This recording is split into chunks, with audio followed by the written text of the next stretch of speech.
தண்டனைகள் கடுமையாக்கப்படாத வரைக்கும் இந்த மாதிரி தவறுகள் சமூகத்திலிருந்து குறைக்கிறதே ரொம்ப கஷ்டம். இந்தியா கோயமுத்தூர் சூலூர்ல 10 வயசு சின்ன பொண்ணோட உசுறு ரொம்பவே கொடுமைப்படுத்தப்பட்டு போயிருக்கு. அந்த பொண்ணோட ஆத்மா சாந்தி அடையட்டும்.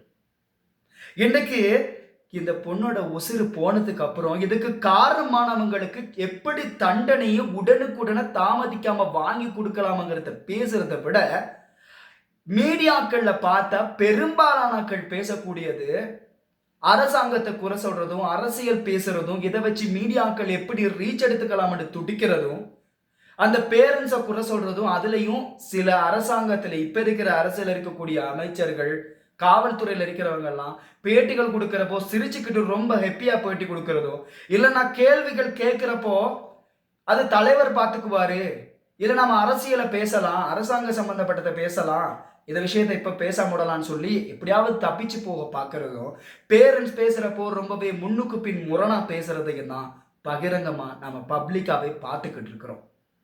இதுல தீர்ப்பு வார வரைக்கும் நம்ம யாரையுமே குத்தம் சொல்லலாம். ஆனா அந்த பேரண்ட்ஸ் பேசுறத பார்த்தா அந்த பொண்ணு இல்லைங்கிற கவலை அவங்களோட முகத்துல துளி கூட காணல.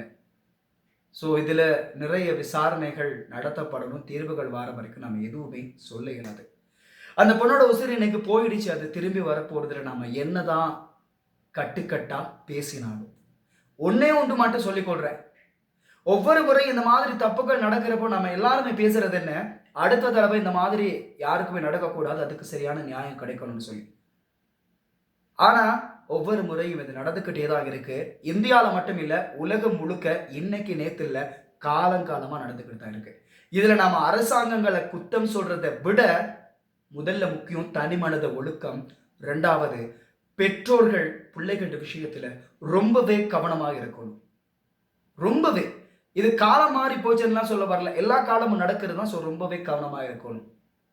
ஆனா கடைசியா ஒன்னே ஒன்று மட்டும் சொல்லிக்கிறேன், அரசாங்கங்கள் இந்த விஷயத்துல ஏன் குறை சொல்றாங்க மக்கள் அப்படின்னு சொன்னா, ஒவ்வொரு அரசாங்கங்களும் இந்த மாதிரி தப்புக்கள் தங்களுடைய ஆட்சிகளுக்கு நடக்கிறப்போ, ஆட்சி இருக்கிறப்போ நடக்கிறப்போ தண்டனைகளை தாமதிக்காம சரியான முறையில விசாரணை நடத்தப்பட்டு உடனுக்குடனே பகிரங்கமா ரொம்ப கடுமையான முறையில் நிறைவேற்றப்படணும். அப்படி தண்டனைகள் கொடுக்கப்பட்ட மட்டும்தான் இந்த தப்புக்கள் ஓரளவுக்கு குறையும். 100% தொடச்சலாம் அறிய முடியாது. ஆனா அந்த தப்பு பண்ணணும்னு நினைக்கிறப்போ ஒவ்வொருத்தனுக்கும் அந்த தண்டனை ஞாபகம் வரும். அரபு நாடுகள்ல, வெளிநாடுகள், அதிகமான நாடுகள்ல தண்டனைகள் ரொம்ப கடுமையா இதுக்கு நிறைவேற்றப்படுது. ஆனா அது நம்ம ஸ்ரீலங்கா, இந்தியா போன்ற நாடுகள்ல இல்லைங்கிறது தான் ரொம்ப கவலையான விஷயம். இப்படி ஏதாவது தப்பு பண்ணிக்கிட்டா ஒன்னும் அவனை பைத்தியக்காரன், அவன் மனநிலை சரியில்லை அப்படின்னு சொல்லி அவனை தப்பிக்க வைப்பாங்க. இப்படி ஏதாவது ஒன்று பண்ணி அந்த தப்பு பண்றவன் தப்பிச்சுக்குவான். ஆனா அவனால போன அந்த உசிறுகள் எல்லாம் திரும்பி வரப்போறதில்ல. தண்டனைகள் கடுமையாக்கப்படாத வரைக்கும் இந்த மாதிரி தவறுகளை சமூகத்திலிருந்து குறைக்கிறதே ரொம்ப கஷ்டம்.